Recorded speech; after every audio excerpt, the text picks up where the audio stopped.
بے وقوف جنوں سے جو مجھے پریشان کریں.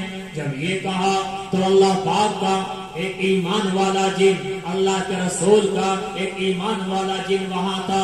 اس نے ڈانٹ کر کے کہا کہ خاموش ہو جا، اعوذ باللہ والمجد والجلال. یہ کر کیا رہا ہے؟ تو شیطانوں کے سب سے بڑے جن سے پناہ کیوں مانگ رہا ہے؟ تجھے چاہیے کہ اللہ سے پناہ مانگ. اللہ رب العزت بزرگی اور نعمتوں اور فضل والا ہے. فرمایا کہ تجھے اللہ سے پناہ مانگنی چاہیے.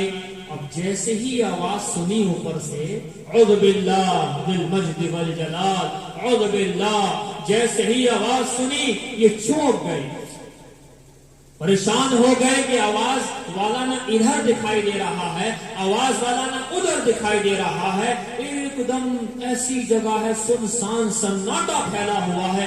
آخری آواز کہاں سے آئی؟ صحابی رسول کہتے میں پریشان ہو گیا، کبھی ادھر دیکھتا ہوں کبھی ادھر دیکھتا ہوں. اور میں نے کہا بھائی بتاؤ تو صحیح کون ہو؟ یا ایھا الحاتف ما تقول ارشد عندک ام تضلیل.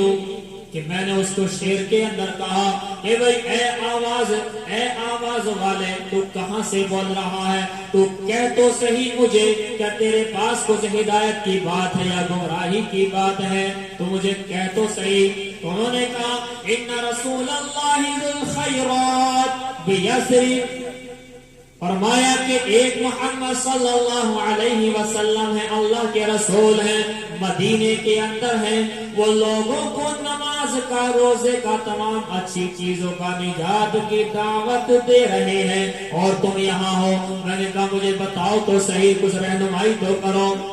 تو کہنے لگے کہ ایسے ایسے اس طرح سے ان کے پاس پہنچنا ہے اور تمہیں وہاں پہنچ کر کے ایمان قبول کرنا ہے.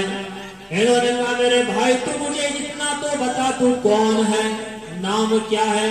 ادھر سے آواز آئی میں اسال کا بیٹا عمرو ہوں. اس کا نام جن کا عمرو تھا، میں اسال کا بیٹا عمرو ہوں، اور میں یہاں پر اللہ کے رسول صلی اللہ علیہ وسلم کی جانب سے نجد کے جنات مومنین کا میں یہاں پر امیر ہوں. یہ یہاں سے چلے اور پہنچے اللہ کے حبیب صلی اللہ علیہ وسلم کے پاس، اور پہنچ کر کے اللہ کے حبیب سے سارا واقعہ بتایا، اور اس جن کی وجہ سے اللہ کے رسول کے ہاتھ پر ایمان قبول کر لیا.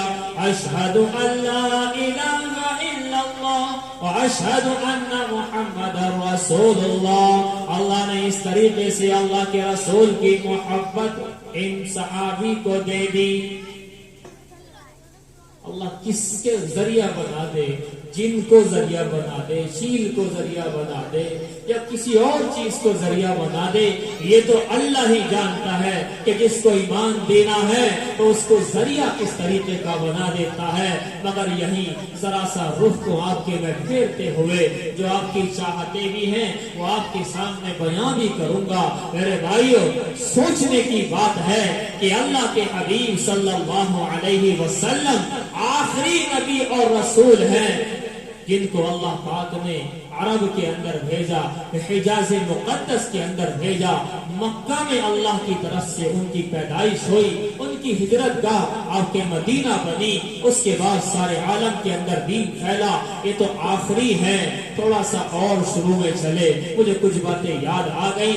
رات علی گڑھ کے اندر تھا، وہاں بھی کچھ لوگوں کی چاہت تھی اس بات کے بیان کرنے کی، وہاں بھی کیا تھا. آپ کے سامنے بھی کچھ باتیں ذکر کر دوں. مجھے یاد آتا ہے کہ آج کل ایک ہوا چلی ہوئی ہے، ہمارے مسلمان بھی اس کے اندر گرفتار ہے.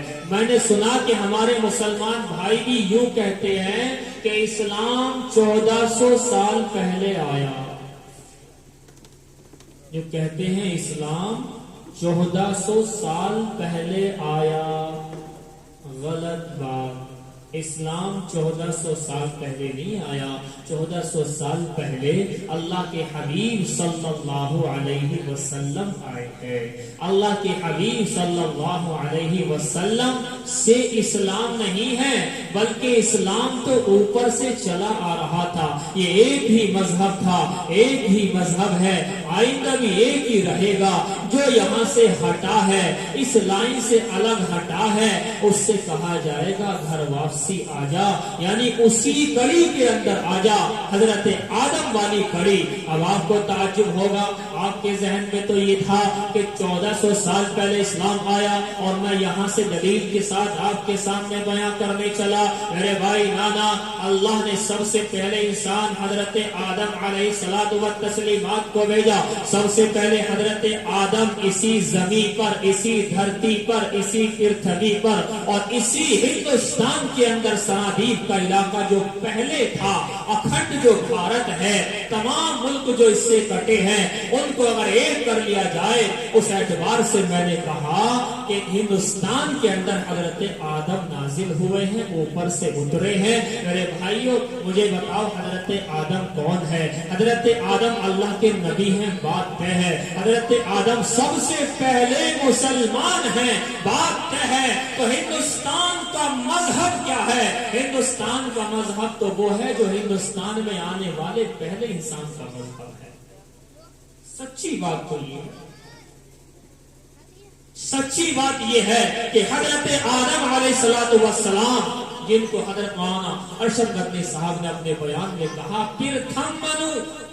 پرتھم منو کیوں کہا؟ سب سے پہلے منو. جب آپ ہمارے ہندو مذہب کہ بھائیوں کی کتابوں کو پڑھیں گے آپ کو واقعات ملیں گے. آپ رگ وید کو پڑھیں, یجروید کو پڑھیں, سام وید کو پڑھیں, اتھروا وید کو پڑھیں, پورن پران کو پڑھیں, مدسیہ پران کو, کلکی پران کو, شیو پران کو, بھوشیہ پران کو, مارکنڈے پران کو, ان تمام چیزوں کو آپ پڑھیں. 18 پرانے اور 106 اپنیشد اور اس کے علاوہ مہابھارت, گیتا, ان کا مطالعہ کریں تو آپ کو دکھائی دے گا کہ منو نام کے شہدا ہیں. شہدا منو نام سے ذکر ملتا ہے. ان میں سے پرتھم منو, سب سے پہلے منو, ان کا پورا واقعہ آپ اٹھا کر کے دیکھیں, بھوشیہ پرانا سے نکال کر کے دیکھیں, آپ کو وہی واقعہ جو اللہ نے قرآن میں, پیارے آقا نے احادیث میں بیان فرمایا ہے, پرتھم منو کا الفاظ کی کمی بیشی کے ساتھ بھوشیہ پران وغیرہ میں لکھا ہوا ہے. اسی کو حضرت نے فرمایا کہ اللہ کے نبی حضرت آدم پرتھم منو ان کو کہا جاتا ہے. فرمایا کہ سب سے پہلے انسان حضرت آدم کا آنا ہے ہندوستان میں, اور ہندوستان کے اندر بھی وہ اسلام پر تھے. سب سے پہلے مسلمان, چونکہ اللہ کا نبی جو ہوتا ہے وہ غیر نہیں ہوتا ہے, وہ مسلم ہوتا ہے. اللہ کا نبی تو اسلام پر ہی ہوگا, غیر اسلام پر کیسے ہو سکتا ہے؟ میرے بھائیوں اگلی بات غور سے سننے کی بات ہے کہ اللہ کے نبی صلی اللہ علیہ وسلم پر جو قرآن کریم نازل ہوا, قرآن نے اس چیز کو کھولا کہ سارے مسلمان تھے, سارے کے سارے مسلمان تھے. حضرت آدم کا آپ کو میں نے ذکر کر ہی دیا, حضرت نوح کے بارے میں باقاعدہ ملتا ہے. بلکہ اس سے پہلے مجھے ایک حوالہ یاد آیا, ایک کتاب ہے ہمارا ہندوستان اور اس کے فضائل, اور اس کتاب میں جو مضمون ہے اس مضمون کے لکھنے والے حضرت شیخ الاسلام حضرت مولانا حسین احمد مدنی صاحب نور اللہ برقدہ ہیں.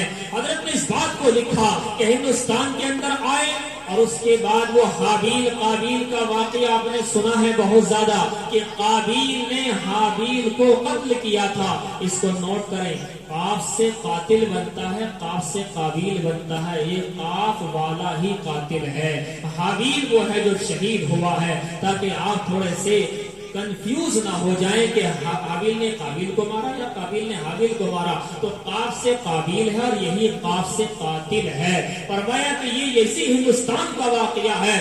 سب سے پہلا مرڈر اسی ہندوستان کے اندر ہوا, سب سے پہلی شہادت اسی ہندوستان کے اندر ہوئی. اور آگے بڑھ کر آپ دیکھیں, ایک سوال آئے گا آپ کے ذہن میں کہ سب سے پہلے انسان کو جب مرڈر ہوا, جب حابیل شہید ہو گئے, تو قابیل لیے بیٹھا تھا ایسے, کیا کروں, غلطی ہو گئی, کیا کروں. تو اللہ بعد میں 6 پارے میں ایک آیت نازل فرمائی, اس سے آپ سن لیجیے.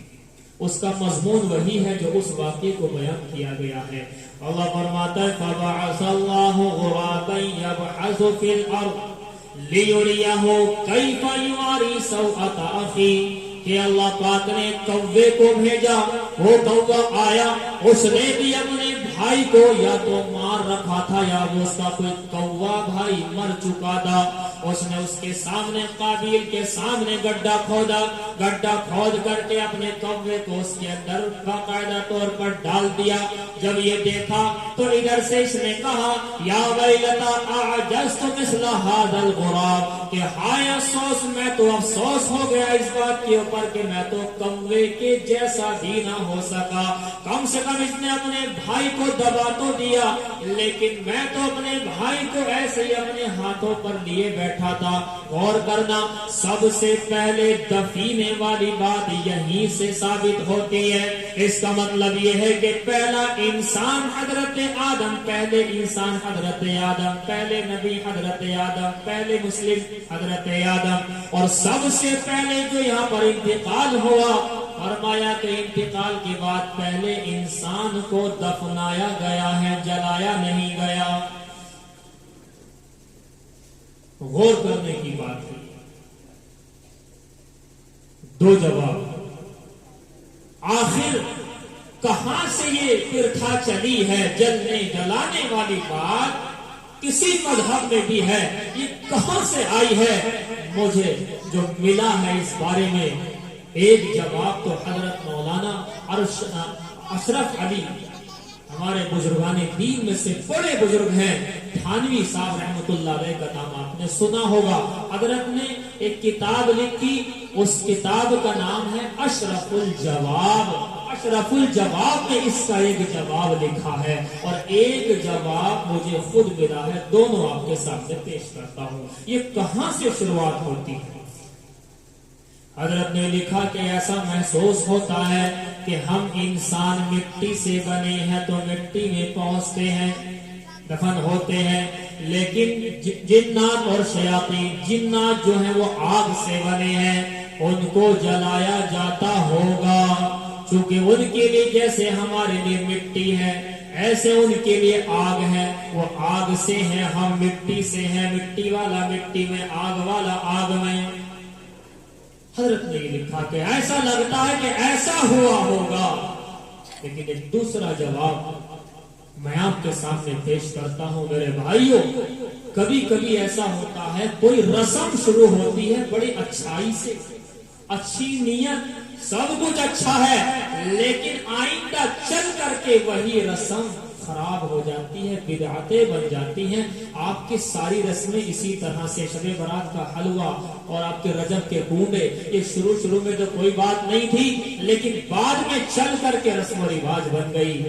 میں آپ کو ذکر کر دوں، بخاری شریف چونکہ پڑھا رہا ہوں فی الحال میں، تو بخاری شریف پڑھاتے ہوئے سامنے ایک باقاعدہ ایک حدیث آئی جہاں سے مجھے یہ بات ملی، غور کرتے چلے گئے۔ بخاری شریف کے اندر ایک واقعہ لکھا ہے، اور وہ جو واقعہ ہے وہ بنی اسرائیل کا واقعہ ہے۔ بنی اسرائیل کیا ہے؟ مجھے ایسا لگتا ہے کہ جو اپنے شو کو جلاتے ہیں، اپنی میت کو، تو ان کا کچھ نہ کچھ کانٹیکٹ بنی اسرائیل سے ہے۔ یہ الگ ایک ہسٹری کا الگ سے باقاعدہ ورنن اور بیان ہے تاکہ سمجھ میں آئے۔ فی الحال اتنا کہ کہیں نہ کہیں بنی اسرائیل سے اس طرح کنیکٹیڈ ہے۔ فرمایا کہ ایک باپ نے اپنے تمام کے تمام بیٹوں کو اکٹھا کیا اور کہنے لگا کہ یہ بتاؤ جو حقوق تمہارے میرے ذمے تھے میں نے ادا کیے کہ نہیں؟ سب نے کہا ادا کر دیے۔ اس نے کہا کہ لیکن میں نے اللہ کا کوئی بھی حق ادا نہیں کیا، جتنے احکامات تھے اللہ پاک کے میں نے کوئی بھی ادا نہیں کیے۔ میں نے وقت کی نمازیں یا اس کے علاوہ جو بھی اس کے اوپر فرائض تھے وہ تمام کے تمام میں نے ادا نہیں کیے۔ ایک کام یہ کر لینا، میرے انتقال کے بعد میں مجھے جلا دینا، اور جلانے کے بعد میں میری راکھ کو آدھی کو سمندر میں اور آدھی میری راکھ کو خشکی کے حصے میں تیز ہوا کے اندر اڑا دینا۔ اسی مناسبت سے، اسی وصیت کی مناسبت سے اس کو جلا دیا گیا انتقال کے بعد۔ اور اس کے بعد میں جب اس کی راکھ کو چاروں طرف اڑایا گیا تو اڑانے کے بعد اللہ نے حکم کر دیا سمندر کو بھی، خشکی کو بھی، تمام کو حکم کر دیا راکھ کو اکٹھا کرو، پھر سے اسے بناؤ۔ اس کو بنا دیا گیا۔ اب یہ اللہ کے سامنے کھڑا ہے۔ اللہ نے کہا کہ تو نے ایسا کیوں کیا؟ اپنے آپ کو جلانے کی وصیت کیوں کی؟